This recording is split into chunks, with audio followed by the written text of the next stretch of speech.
This conference will now be recorded. All right, good morning, everyone. I'm glad that you're here.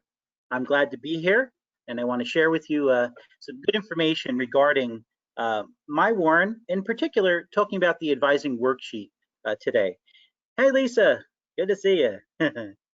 so, so I will be discussing the advising worksheet today and going over that with you all. And then later on today, there'll be an information session. I believe it's at 2 o'clock, if I'm not mistaken. And so I'll be talking on that also, as well as Rebecca Mellinger. And so if you have questions and such, we can help regarding that later on today. Okay. So right now, though, I'm going to share my screen with you all.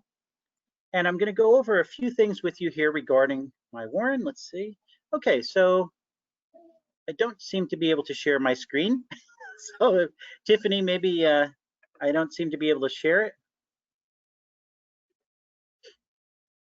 Maybe we can check on that, and as soon as we can. Good. I'm checking on it right now. Yeah, no problem. Thank you. Yeah.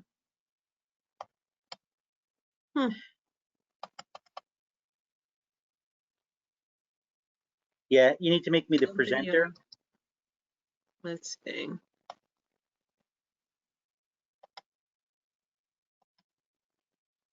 All right. Try it now. Okay, excellent. Thank you. All right, folks. So what I'm going to do right now is, let's see here. It's down a little bit.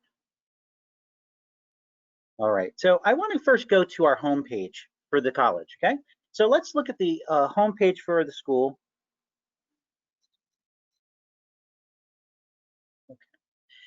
I'm going to look at the homepage here and look at first academics. So if you go over here on the homepage to academics, you click on that, and what will come up are programs of study. So this is important for all of you to know that and to realize that you have access to information that if you are unsure of or want to change your major, this might be something that you would look into. So what you can do is you can click on programs of study. And as I click on that, you'll see that this screen, this area of the screen comes up and it shows you certificate programs, shows you degree programs with Gen Ed requirements, and you'll see here Associates of Arts, Associates of Fine Arts, and Associates of Science, as well as, and so know that the Associates of Arts degree, Associates of Fine Arts, and the Associates of Science degree are all what we would say transferable type degrees. Now, the applied science, the associates in applied science, are what we would consider terminal degrees, in that once you complete these degrees, you're going on to actually working in. Oh, hold on one moment. I'm going to just.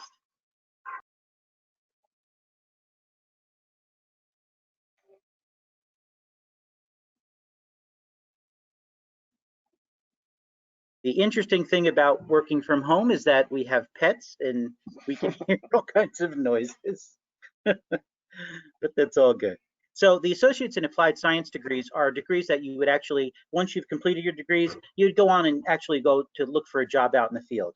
Okay, so accounting, business management, computer information services, and so on. Medical assisting, it's a program in which I teach in, and so we have an externship after they've completed their in classroom training and such, and then we go on and actually do an externship working out in the field, and then from there many times they'll get a job in the place where they're working. They've done their externship. And so you'll see here those are the applied science. Now understand also that the classes that you've taken in the applied sciences, if you do choose one of these degrees, they can be transferred to other schools, but just know that primarily what will happen is that four-year schools really want you to complete many of your major classes within your major at their school. So that's why we have the Associates of Science, Fine Arts, and Arts degrees, which pretty much you get your Gen Eds done, a few of your major classes taken care of at the community college, and then the remainder will be finished and completed at the four-year school. And so let me just show you in particular, I'll just click on Associates of Science, Nurse Education. As I click on it, as you can click on all of these, okay, to get at this information, then you'll see here that I can scroll down and look at, okay, so for the nursing intent, I need to complete these courses in order to then get into and apply to the nursing program. okay? And then you'll see here, as far as on the right-hand side of the screen that you're looking at, you'll see the nursing actual program, nursing class 1, 2, 3, 4, 5, and then contemporary nursing. And then this is completing the full degree. You'll receive an associate's degree, an RN, all right, an associate's degree in nursing. You'll have this RN that you'll be able to then go to get a job in a whether it's an office, whether it's a hospital setting. And then really the key issue here is that get your bachelor's. If you're pursuing nursing, have the facility that you're working at, let them pay for your bachelor's degree. So that's pretty cool. But that's just one aspect or one. Let's look at another one here. Let's look at addictions counseling. You'll see here the listing of, to the left, of the classes that you can take. So you've probably seen this in our, when we have as advisors have shared this with you, looking at, okay, so first semester you need to take English Comp 1, Intro to Technology, Interpersonal Communication, which is like a speech class, Intros to Psychology and Sociology. So we recommend that to complete this associate's degree in 2 years, you need to then take these 5 classes for your first semester. Program guide, that's what it is, really helpful, okay? But it's also helpful that you can pretty much see, hey, maybe I like going to the addictions counseling program and choosing an associate's in that instead of doing the nursing. You know, that's up to you. That's pretty much, but this is just a tool that you may use in order to determine, right? So you can click on all these as far as the certificates. So very helpful as far as having access to this. I don't know if many of you have actually accessed this in the past, but again, it's just academics. So clicking on academics, clicking on programs of study, and then you're right here with all of these scrolling down and being able to have access to this information. Okay, so that's very helpful. Now, let me get to the part where we go into here as far as with, so I have logged in as a sample student. If I put my cursor over here, you'll see where it shows that, let's see, or click on it, yeah, click on it, not a real student, okay? So that's, I haven't logged in under me, but under the sample student. So you can do the same thing. And then what you'll do is you'll go over here to where it says students. Click on students, and then you'll see to the left here, see to the left of your screen that you're reading, you'll be able to then look at where you have the ability to register for classes. So you can do that very easily as far as going here. Now that's after your first semester. So subsequent semesters after your freshman first semester, you'll be able to register on your own, okay? And now understand also that there are time periods where we do close off registration to students, and we then just allow for registration through the advisors. So know that that does take place, but when you're able to register on your own, you'll be given an email, sent an email, and we'll let you know that you'll be able to do that. Let me close that back up again, but you'll see here where it says My Advising Info. Okay, this is very important. So you click on that. So I clicked on that. Now, what'll happen is that you'll see here, not a real student, you'll see here these requirements, summary, the name. Well, here we go to what's called My Degree Progress, How Close I Am to Graduating, and you click on View All Details. Very important. So you click on that, and you have to give it a moment. It takes a little bit to boot up, to load, I guess would be the proper term, right? Load, and once it loads, see in just a moment here, we'll come to a situation where we'll actually be able to view an advising worksheet. And you've probably been had this advising worksheet shared with you. At the very least, your advisor who has helped you register for classes has used this sheet in order to register you for classes, in addition to the program guide. So you'll see right here where it says Printable Unofficial Degree Audit. This is the advising worksheet. So I'm going to click on it, and look what it does. It brings us up to our student. You'll see here on this advising worksheet, it's chock full of information. So you'll have here as far as your name, your ID number, your address, phone numbers. It'll have the degree. So in this case, this student is a nursing intent student. We have here the amount of career hours, credits that you've earned, your career GPA, and your last semester that you were in school, your last term, the GPA that was for that semester, okay? Don't worry about the classification. That just doesn't seem to have been able to be corrected, because even though you may be in your second year, it might still say freshman, or I don't know why that's not correct, but that just seems to be for many of the on them. So don't pay attention to the classification. Okay. Now you'll look over here as we scroll down, and you'll see that this is the degree for the liberal arts nursing intent. Okay. So I showed you before, and so I'm going to pull up for you. I've already, here we go. So I've showed you here, as far as for the nursing intent in particular, there are 8 classes that need to be taken in order to apply to the nursing program. English Comp 1 and 2, Intro to Psychology and Human Growth and Development, all social sciences, and then the 4 science classes, A&P 1 and 2, Micro, and Chemistry. Now, there are other, so let me minimize that. In order for students, sometimes they're not able to get into the program maybe the first time, or they want to take additional classes and still be covered by financial aid. Well, we're putting you in this liberal arts degree program, right, where that you can also take additional classes that can meet the requirements and be covered by financial aid, and you may be able to take them and put them towards a bachelor's degree after getting your RN. So this is just the case that we have here as far as this sample advising worksheet. Now, what you'll see here with this is, and I don't know if this has been explained to you, but I'm going to take the time right now, is that anything that's red, all right, so the red X's would be classes that still need to be taken, okay?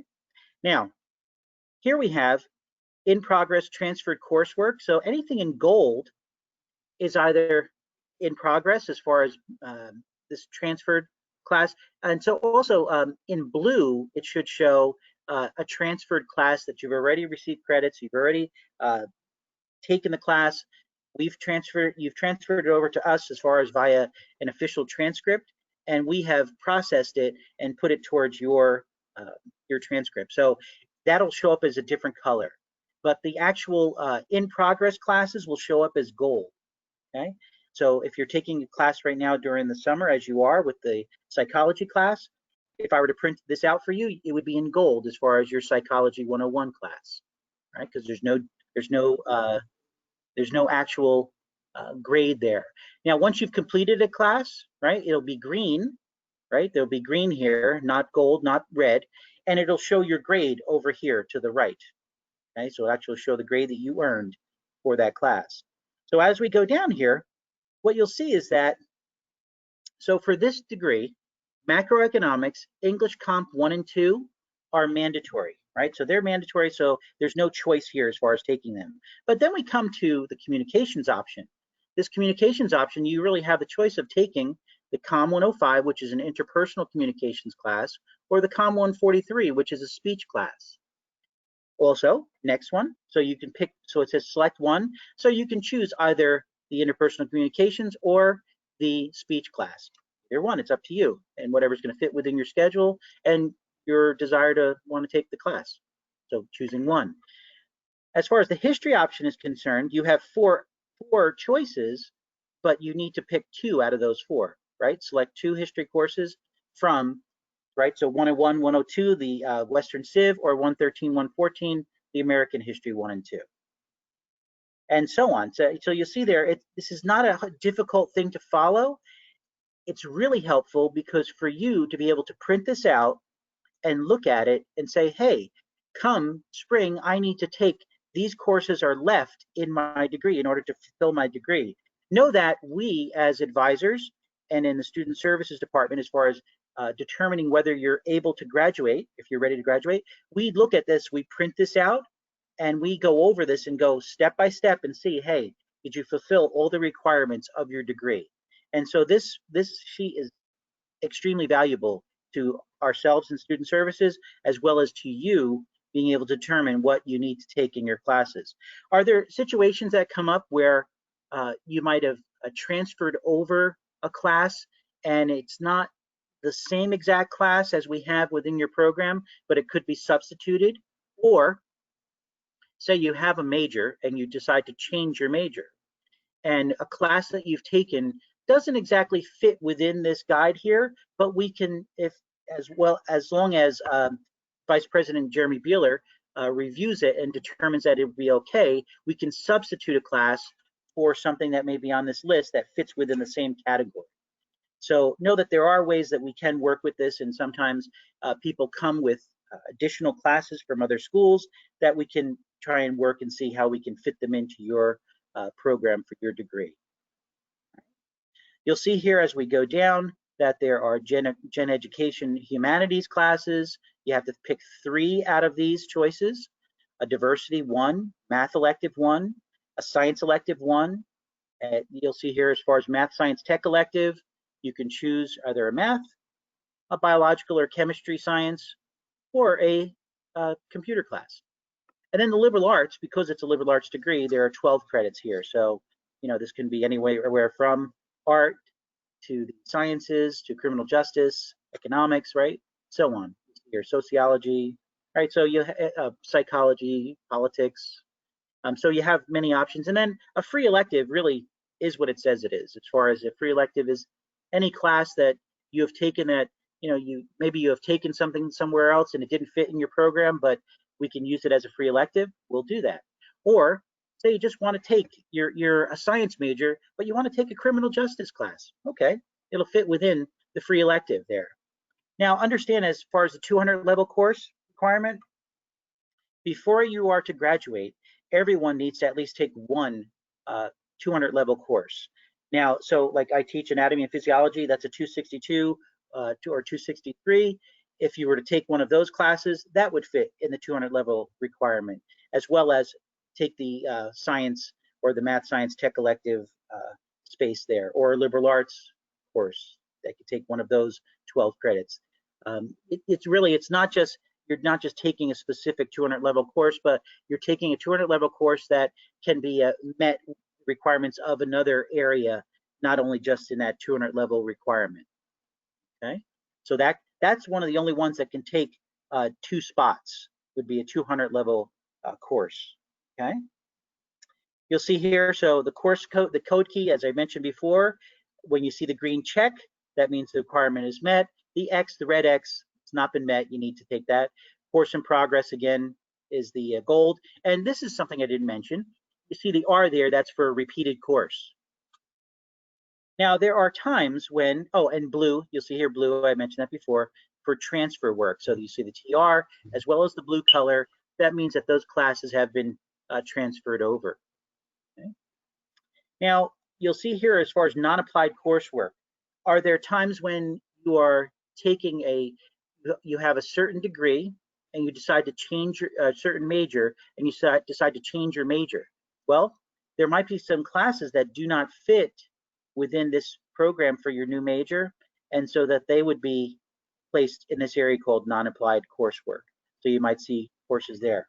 There are times when a class can meet the requirements up above in the applied coursework, but be non-applied, and we have to actually then substitute or correct that. So that's something also that if you see something in non-applied and you don't feel that that's correct, you need to bring that to the attention of us in student services, and we can help you with that. Okay.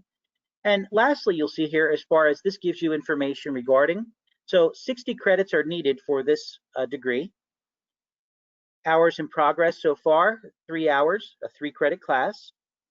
And so you'll see as far as class, this is count needed, earned. These are just what's been earned as far as what you've actually completed.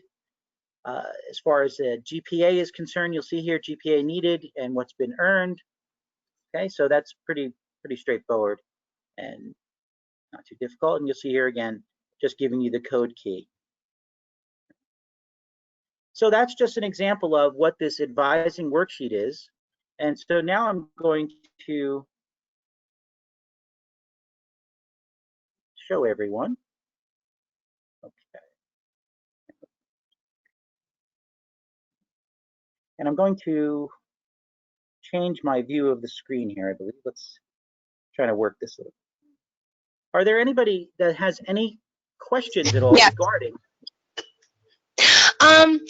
I'm looking at it's, you know, where it said requirement summary. The total hours 60/2.00 GPA. What does that mean again? Wait, so where are we at? I'm sorry. It's not there. Right It's over like here? right before you get there to that screen. It's where it says my degree progress, how close am I to graduation, degree Right audit over summary. here? Yes, the This second over here? line. The second line of the chart. Of In this, you're yes, looking at this area, right? Okay, yes. so the hours needed, so that's just the matter of the total credits that you'll need to graduate, 60 credits. Okay. Is that Okay. correct? Is that what you? Yes, and then the 2.0 GPA is like the minimal of what you need to Let's actually see here. be able to Well, at this graduate. point in time, so this is just progress, what's been done. As far as, so like, I don't see the 2.0. I see 3.0, and that's for so like there's a 3 credit class that's in progress. That's what that's showing, I the meant hours like of progress. far left, right where it shows you the title of each section of Oh, each. yeah, okay. Yeah. Yeah, good point. So 2.0 is that's what you need in order to, the minimal GPA you have in order to graduate. If you Okay. have lower than a 2.00, right, you'll have to take another class or so in order to try and pull up or retake some classes more than likely in order to bring that GPA up. But that's the minimal that we allow for graduation, because really know that as far as your degree transferring to other schools, absolutely, but you have to have that minimum of 2.0, and know that the classes that are C and above will transfer to the other schools. A D will not, you'll have to retake a D. You can graduate from our school with a D in a class, but the D will not actually, you'd have to retake that at the school that you're transferring to. Does that make Okay. sense? Yes, it does. Thank you. Good. You're welcome.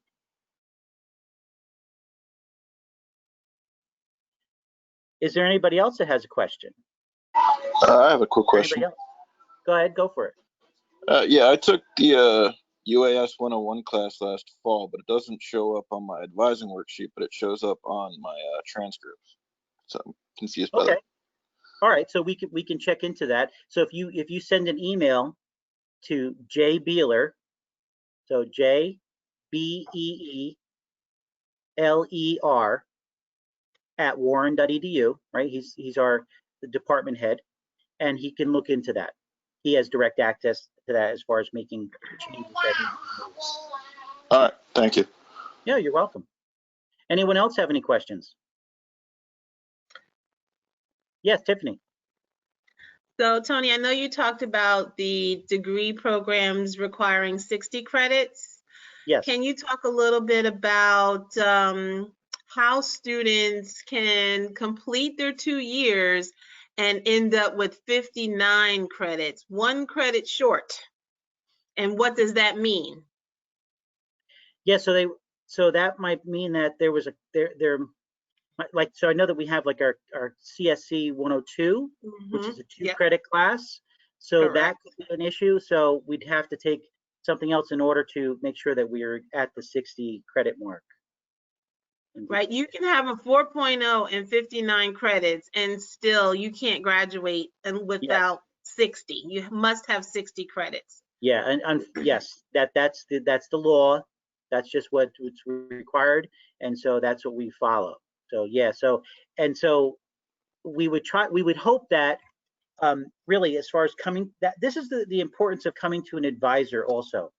So yes, after the first semester, you can start registering on your own and following the advising worksheet, absolutely. But having an advisor to speak with and to talk to and to look at your advising worksheet and talk to you about what it is that you're planning to do from this school, our school, graduating after graduation and transferring to another school, very important to talk with an advisor and give you some insight, some input that you may not notice and may not be able to see. So we could prevent a situation, as Tiffany mentioned, having 1 credit shy of and not being able to graduate, having to take an additional class. Is there anybody else that has any questions or comments?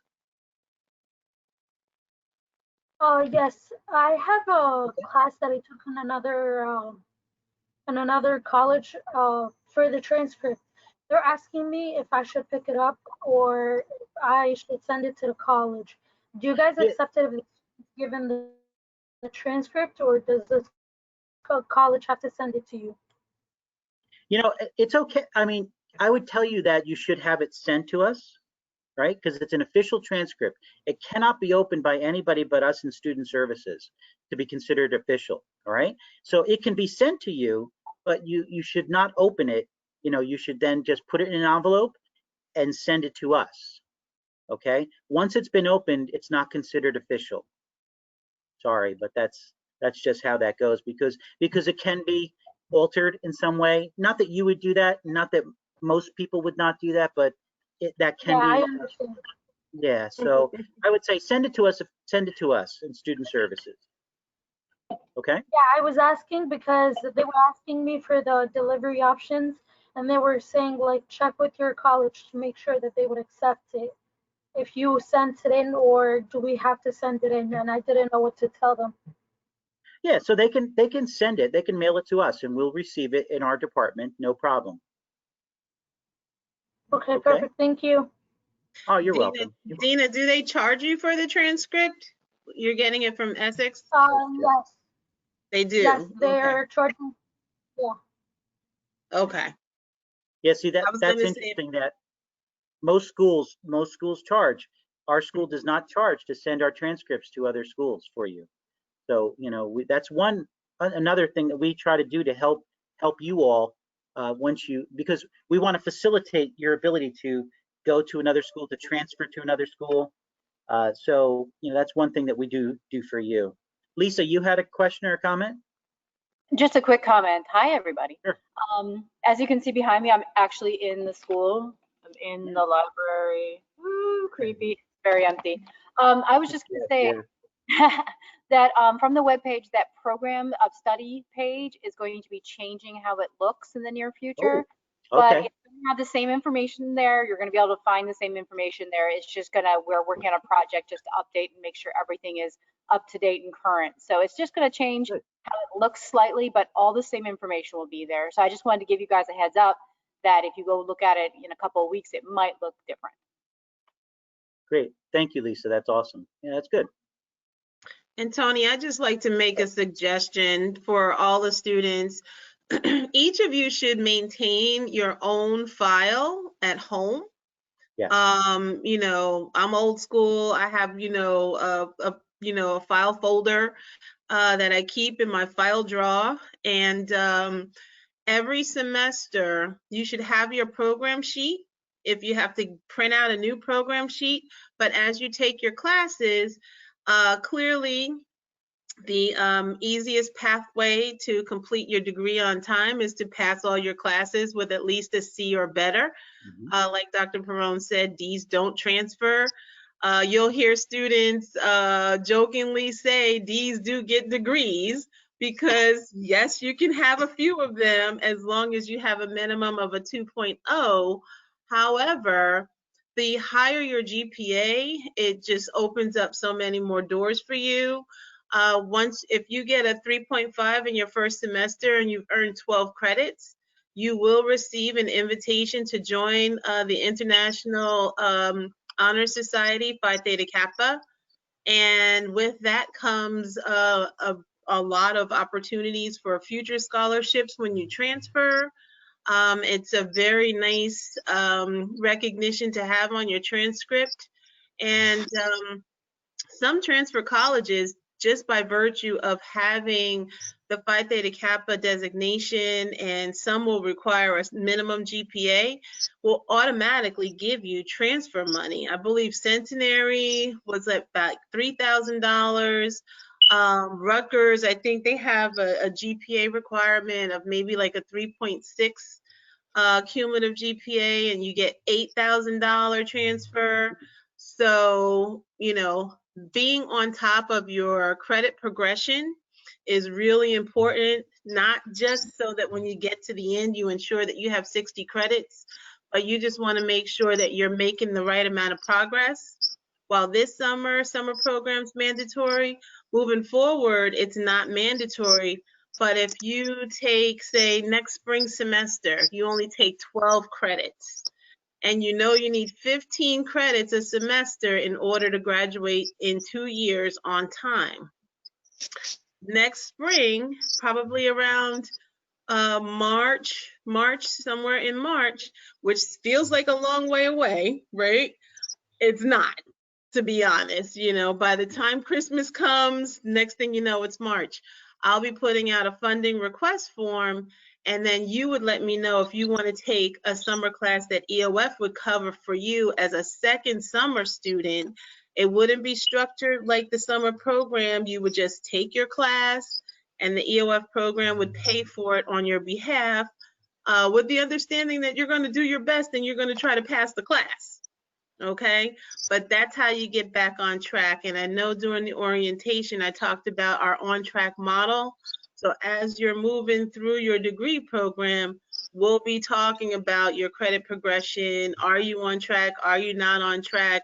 When you see me, if I ask you, you'll know at the end of your fall semester, if you don't have 15 credits earned, you're not on track. Okay? I have a question. Yes. Can you add courses if you've already registered for the fall? Like, I've already registered for 4 courses on the fall, and I was wondering if I could make a 5th one, even though I, already talked to my advisor and such. Because Tony, I think because she's a first semester full-time student, she'd have to still have the advisor do it. She can't do it on her own yet, right? I believe so. So This I isn't would my say, first semester. say again? For the fall, it wouldn't be my first semester. It would be my 3rd. Oh, third. Okay. Then you should be able to. Yeah, you should be able to then go to, if you're looking at my screen, you can Yes. go to registration. And then let's see here. So registration, scroll down, and then register for classes. And so you should be able to then add, you go to here where it says the term. So you would then Yes. click on full semester. And then you can just, if you have the course that you know, just go to add by course code, find the exact course. So it would be like bio 262, and then a space, and then U1. Then that's what you would put in and add right here. Just click add course.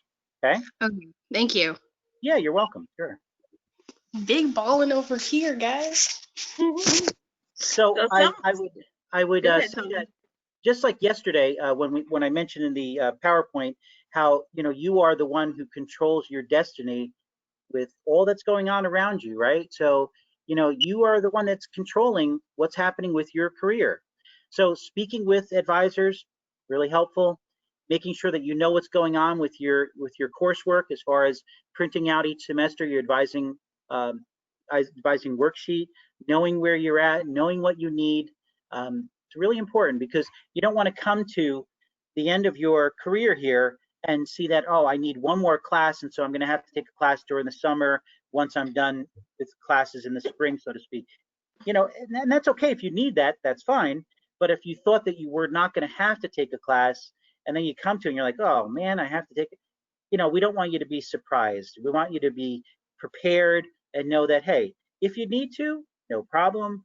But, we want to make sure that you're getting what you expect and not being surprised by anything.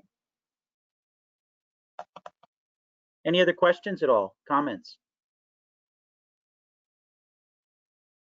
Everybody's good to go? I was like, no, Yes.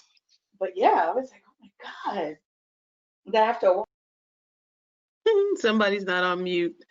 All right, well, let's give them a little quiz, Tony. So what is the minimum GPA that you need to graduate There we go. from our college? Type it in the chat. 2.0.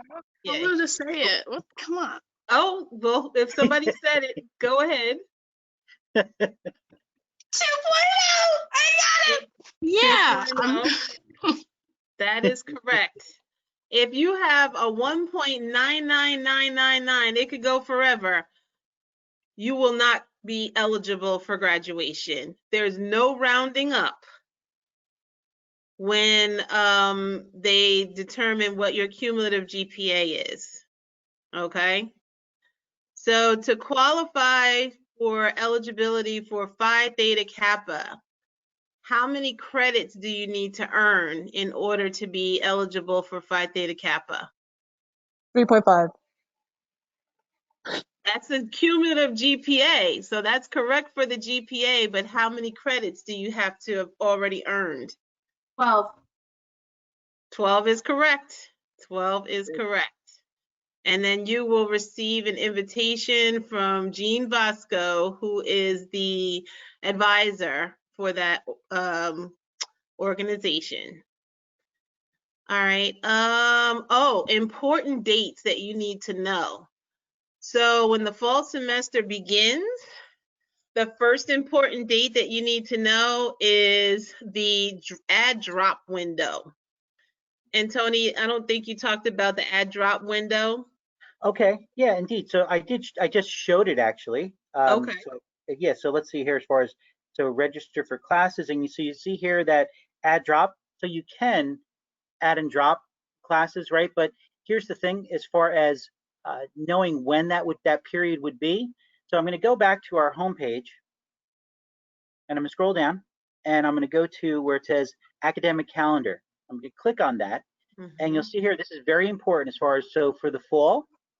So for the fall, you'll see here that, so the last day for 100% refund.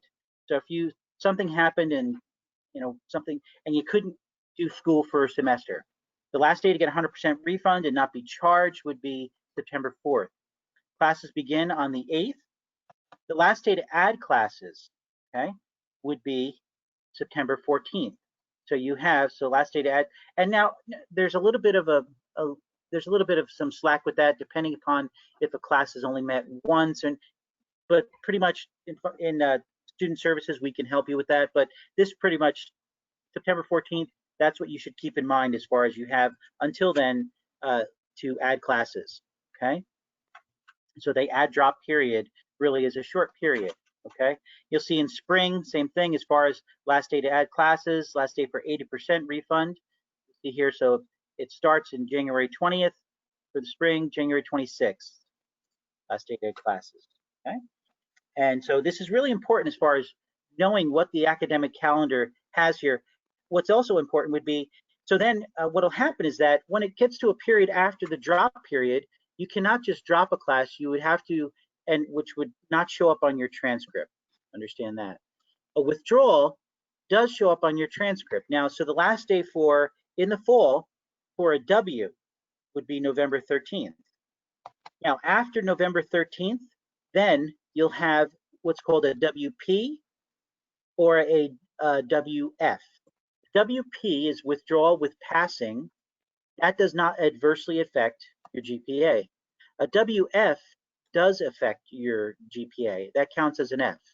So that's important to try. If you think that you're not doing well in a class, the key issue here would be to try and then consider that prior to, the park as far as the W is concerned. So that's the last day. So a W would appear on your transcript, but it's not going to adversely affect the GPA. But afterwards, the WF from November 14th on can affect your GPA as an F. So that's important to know when it is that you can actually, last day for withdrawals, last day for final withdrawals, but that'll be their WP or WF that your professor would have to sign off on a sheet regarding that. Okay. Okay. Two more things, Tony. Sure. If a student finds that they're, just falling behind in a class near the end of the semester, so they've been doing all right, they have the opportunity to request, what is it called? An extension. An extension, yes, yeah. So they would get an incomplete, and they would have, they usually get like 30-day extension, okay? And so what'll happen with that is that your instructor is giving you an extension, and then you have, in that certain period of time, the ability to finish and complete the classwork that's required for that class and submit it. And, if you do not submit it, if you try to submit it after that extension, that won't count, and you'll end up getting a failing grade. And we don't want that to happen. You know, we want you to be able to do well. So there are times when, you know, an extension is necessary and it can be very helpful. But respect that, and that you have that certain period of time, that window where you can do the work.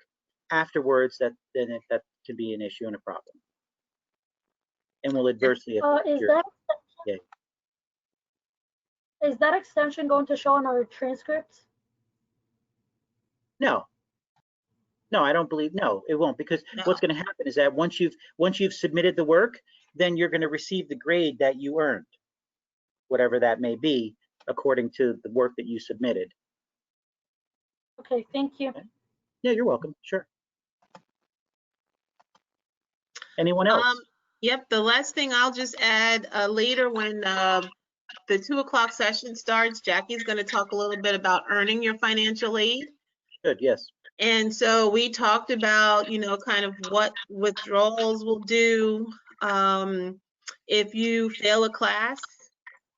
You know, talking about academic progress. So financial aid will monitor your satisfactory academic progress. I feel like I'm getting feedback, but does it sound echoey? A little bit. I don't know why. Yep. Maybe I have a bad connection. But the SAP is really important, because if you find yourself in a position where you're failing more classes than you're passing, or you're withdrawing from more classes than you're completing, you will run the risk of jeopardizing your future financial aid. And there's a formula, and Jackie and Ashley are not, you know, they're extremely nice people. So when you get an email from them, it's because of your progress, not them. It's their responsibility to notify you, because they're following federal guidelines and state guidelines. And I believe in your freshman year, it's like you have to make at least 67% progress. That means you have to pass at least almost 70% of your classes, or it might even be 50% in the beginning. But it's a ridiculously low amount. But you'd be surprised how many students fall in that SAP category. And once you get into that funnel, it's not always easy to get out, because that means your GPA has dipped. And it takes a lot for you to accumulate enough credits where you've passed to level back off, so that you're no longer in jeopardy of losing your financial aid. And also layer on the inconvenience of every semester that you're on SAP with financial aid, you have to submit an appeal. And with that appeal, you'd have to supply your action plan. What are you going to do this semester differently from last semester to help you improve your GPA, pass your classes? So I really want you to understand the consequences or repercussions for your actions. So, you know, failing classes repeatedly, and also withdrawing, a pattern of withdrawals will definitely put you in the category of SAP jeopardy.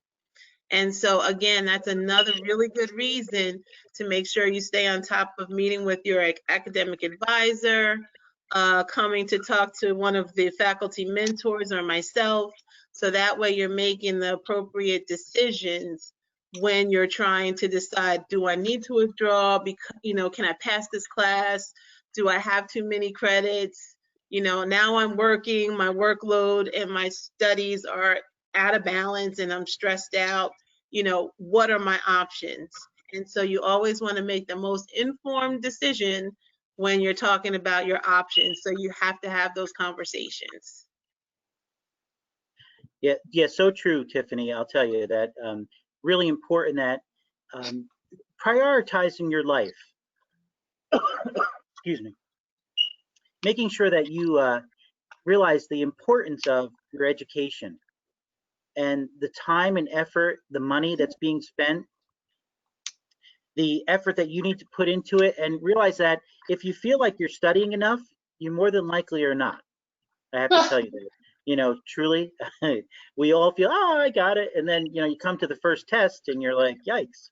So, make sure that you're planning when you plan your day, plan that you're going to be doing homework and studying. Mhm. Don't just plan for, okay, I've got this amount of time to do my work. Well, what about the study aspect? Focusing on reviewing for tests that are going to be coming up and such. It's a challenge. School is not easy, but it wasn't meant to be. It's meant to help us to learn and to grow, and really to have opportunities to better ourselves. So it's really important to make sure that you're planning well and accordingly. Yep. I have another question. Sure. If you're like completely booked for fall semester and you're falling, because I'll end up with 55 credits by the end of fall. Is there anything that I could do to just ease that to 60? Like without having to go to the next spring semester? There's, not that Oh, you still have those credits that have to be accomplished, and there's no winter. We don't at Warren County, we don't have a winter semester. Some schools do, like a January term. Mhm. We don't. Yeah, so it really, again, too, that's the whole issue of the planning situation, that we try and help you earlier on, but sometimes these things happen. It is what it is, and because you I'm just have to. early. Like I should be at 55 credits by summer, but I want to make it faster than I'm already going. Well, what you can do, one option would be if you get a refund check at the end of fall semester, you could opt to take winter term courses at one of the other community Yeah, colleges. there you go. Okay, yes. And usually those courses will be online courses, because generally that's what colleges are offering over J term. Some colleges call it J term, some colleges call it winter term, but you cannot use your Warren County Community College financial aid, but you can certainly use your refund check. And we can talk later about how you can be really responsible with that refund check, with any leftover CARES funding that you might receive, in order to cover the cost for winter term, and then you'd be able to apply for graduation. So, I mean, there's definitely options. Certainly, if you're trying to do that, then you already need to start thinking about transferring for the spring semester, unless you're intending on taking a gap semester. But I know usually probably around November is when applications are due for students who want to transfer for the spring semester. Okay. And it might even be sooner than November. Crazy. Okay. Yeah, That's yeah, cool. so that's like around the corner. Well, if there aren't any more questions, we'll say, Tony, last call for questions. Any more Last call. questions? There you go. I'm not looking in the chat. I guess it I would have help one to put in the question. chat. Yes, did I hear a question? Yeah. Does EOF also cover some tuition in the fall and spring semester?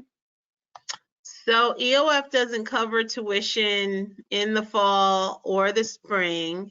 We just provide you with if you're a full-time student, a $600 grant. So that grant will also be in addition to your Pell and your TAG award and any other outside scholarships that you may have, or some students receive the SEOG, I guess it's like a supplemental educational opportunity grant. So yeah, to answer your question bluntly, no tuition and fees are covered by the program. Only in the summer, I have the flexibility of covering your tuition and fees for a summer course, and also for your textbook subscription. So you all have a textbook subscription for those of you who are starting brand new this summer. That will take you summer, fall, spring. Next summer, you would need another subscription. So if you were opting for a second summer, you want to take a class again, you want EOF to pay for it, I'd cover the cost of your next subscription plus the cost of your course. It's a good deal. It's a very Okay. good deal. A good deal. Some of you, if you were here in the spring and you paid for your subscription for Cengage in the spring, that covered your spring, your summer, and next fall. Your spring semester bill would then have a Cengage charge on it.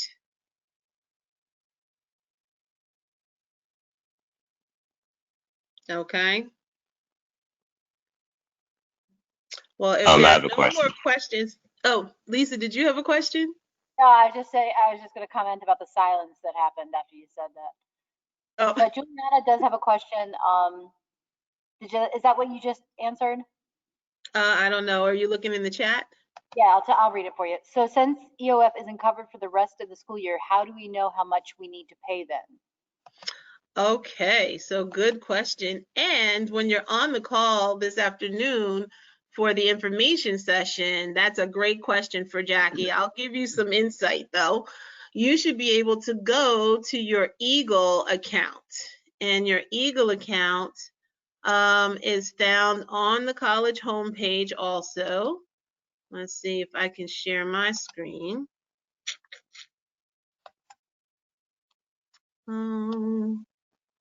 Let's see.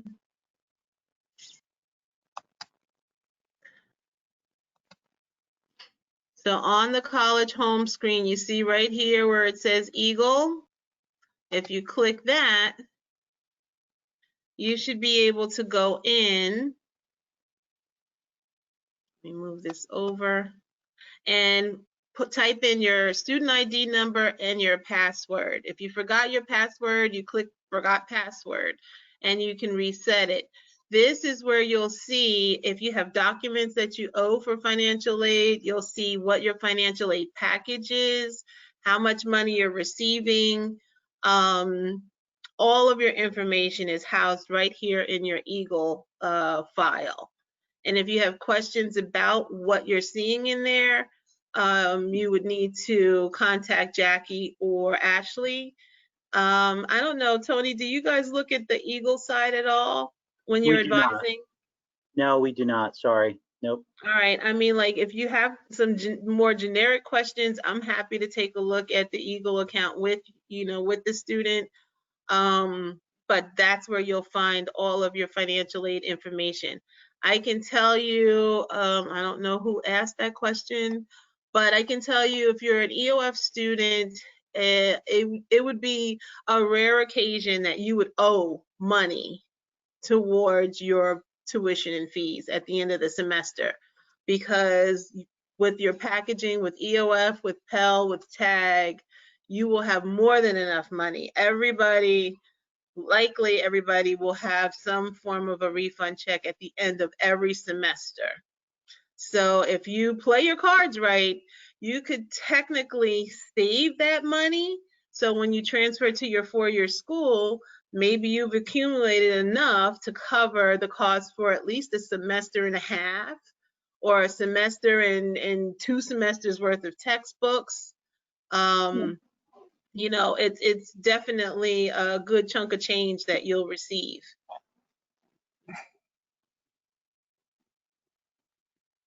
Did that answer your question? Juliana, that's what it was. Yes. All right, awesome. Well, it is 12 o'clock, so it's lunchtime. That went by really fast. So we were gonna do I'm gonna shut the recording off.